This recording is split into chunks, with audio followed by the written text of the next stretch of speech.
Hey guys, it is Christian here. Today I'm going to be going over the Critics' Choice winners. Before I get into this, please like, subscribe, and tell me what did you think of these winners. So yeah, the Critics' Choice Awards were last night. Critics' Choice Awards were last night, and all the winners were announced. I'm gonna go over all the winners and how they impact the Oscars and stuff like that. We're gonna start off with Best Young Actor and Actress, which went to Dominic Sessa for The Holdovers, which is an incredibly deserved win.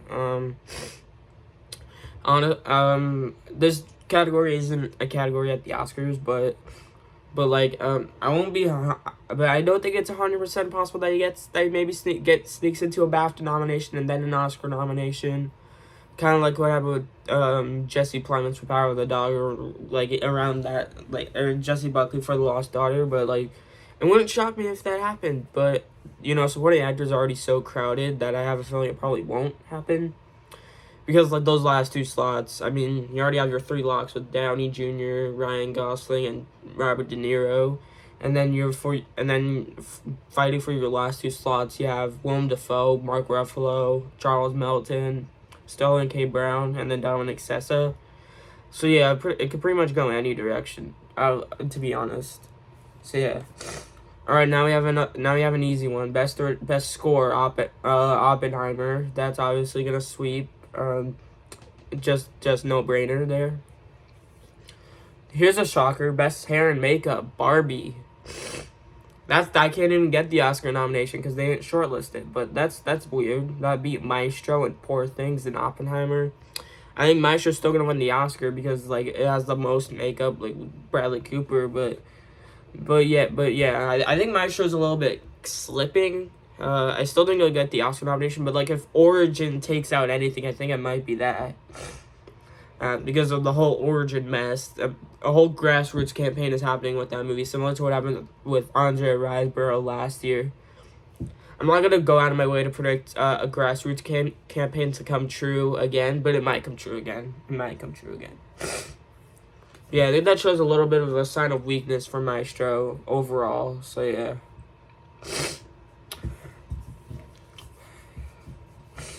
All right, Best Costume Design went to Barbie. That's gonna win the Oscar.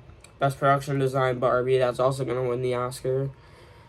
There was a world where some of us thought Poor Things could maybe win one of those two, but it doesn't really look likely at this point.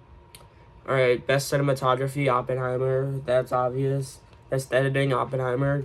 Obviously, Oppenheimer and Barbie pretty much winning everything. Oppenheimer swept these awards. Its cinematography and editing ones will repeat at the Oscars as well. Best visual effects, Oppenheimer. I knew they would do that. But that can't happen at the Oscars because it ain't shortlisted. It wasn't even on the long list with 20, which is weird. Although not that weird because there was no CGI in the movie. But still, I think it's worthy to be there. Best Foreign Language Film, Anatomy of a Fall. Yeah, that was predictable. Best Animated Feature, Spider-Verse. Yeah, that was predictable. And Oh Boy and the Heron won the Golden Globe, and that could maybe win a BAFTA or an Annie Award. However, Critics' Choice, Spider-Verse is the most critically acclaimed film from last year, so I knew they would pick Spider-Verse. Best Adapted Screenplay, American Fiction, which was that was a shocker. That was interesting. It beat Oppenheimer, Poor Things, Killers. I think it can maybe win at the Oscars. I think it'll be that or Barbie, I think. With maybe a little bit of an outside shot for Oppenheimer or Poor Things. I mean, Killers is just not winning screenplay. But American Fiction could maybe win screenplay. Maybe. That top 5 is so tightly sealed, though, that, in terms of what's getting nominated, I have no clue how that won't be the top 5. Best Original Screenplay went to Barbie. It's an adapted at the Oscars, but that was kind of obvious. I don't love that it won over Past Lives or The Holdovers. I think those two wins would have been more deserved. But no, Barbie has a decent screenplay. I think I'm not that angry about it. Best Comedy went to Barbie. Yeah, you could have called that as well. Now we're in the biggie. Now we're on Supporting Actor and Actress. Supporting Actress, Divine Joy Randolph, The Holdover. She's sweeping. We already established this. She's winning for sure. Supporting Actress won't be a shock for the rest of the season. Maybe BAFTA could pick Emily Blunt because the racist. Nah, just kidding. Although if Emily Blunt won, like maybe it would establish that they're a little bit racist because Kei Kwan didn't win last year. They broke his sweep and gave it to Barry Keoghan. Barry Keoghan's not even the best supporting actor performance in Banshees. Brendan Gleeson was better in my opinion, but BAFTAs might be shown to be a little racist if Divine Joy Randolph loses because she's been sweeping everything. And so I think she might even still win BAFTA, honestly. Supporting actor Robert Downey Jr. Oppenheimer. I saw multiple people trying to predict Ryan Gosling, and I said no, it's gonna be Robert Downey Jr. And it was Robert Downey Jr. and he's gonna sweep. Like I think it's pretty much guaranteed at this point that he's gonna win the Oscar. He's gonna win BAFTA, and I think he's gonna win SAG too. SAG can maybe go rogue and put Ryan and give it to Ryan Gosling, but I think they'd give it to Robert Downey Jr. And it's well deserved. I think he deserves to win.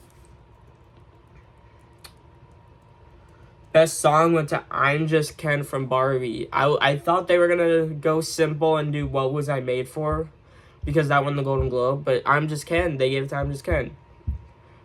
I think like in the past decade, in categories when Golden Globe and Critics' Choice were split, either both of them got it wrong or Critics' Choice got it right. I never saw an example where Golden Globes got it right. So I think I'm Just Ken's gonna win the Oscar. Also, it's in the movie. Like characters actually sing and dance to that song. So like, I think it just made sense all along for that to win the Oscar. And I know What Was I Made For is Billie Eilish, and it's an amazing song. But like, I think I'm Just Ken has the edge. Best acting ensemble went to Oppenheimer. I predicted that Barbie would win, but Oppenheimer, it makes sense. I mean, personally, it's my favorite ensemble of the year, but like it makes sense. They gave it to Belfast. They gave it to The Irishman. Like it makes sense. Oppenheimer could maybe win SAG too, but I think they're gonna want to lean towards something more diverse, and I think Barbie is definitely that. So yeah, I think Barbie's still gonna win SAG, but maybe Oppenheimer can win it. All right, now we're on the big four. We have to talk about these two lead categories because oh my god, they're interesting. Best actress went to Emma Stone for Poor Things. I thought Lily Gladstone had it. I thought she was gonna win Critics' Choice. She's been the critics' sweeper this season, but they still gave it to Emma Stone. I know people are gonna compare it to Cate Blanchett versus Michelle Yeoh from last year. However, I think Emma Stone could actually win the Oscar. Like you can't doubt her because from what I've heard, she's super baity, and it's a lead performance. Lily Gladstone. When I watched the movie, I thought it was more of a supporting performance. Not to say it wasn't great, because it was amazing, and I thought it was my favorite performance in Killers in Flower Moon. But like, I saw more of a supporting performance in that movie. But Emma Stone's like the full on lead. I think that might help her get the win. I think BAFTA's gonna pick her, and then it'll just depend on what SAG does. If they go with Gladstone, I think Gladstone's winning the Oscar. If they go with Emma Stone, I think Emma Stone's gonna win the Oscar. So yeah, it's definitely a race. Another category that's a race is Best Actor, where Paul Giamatti won for The Holdovers, beating Cillian Murphy and beating Bradley Cooper, who's not in the race anymore. He's losing. He's not winning for sure. No way he's winning. I mean, he's like film Twitter's enemy this year, so they're having a field day over this. But yeah, Paul Giamatti, it's a great win. I think I slightly prefer Cillian Murphy, but I think it's an amazing win. He's amazing in Holdovers. Again, I think it depends on what SAG does. I think BAFTA's gonna do Cillian Murphy. And then SAG, it just depends on what they do. I'm gonna say SAG's gonna do Cillian Murphy, and then Cillian Murphy's gonna win the Oscar. But SAG can go rogue, and they could go with Paul Giamatti. And I want to be upset. Like, if Ryan Gosling beat Robert Downey Jr., I'd be a little bit, like, disappointed. Because I think Robert Downey Jr. is, like, the clear, better performance, in my opinion. Even though Ryan Gosling's performance is iconic. But yeah, Paul Giamatti winning would not upset me. He's great. And all three Holdovers actors won here because Dominic Sisson won in Young Actor.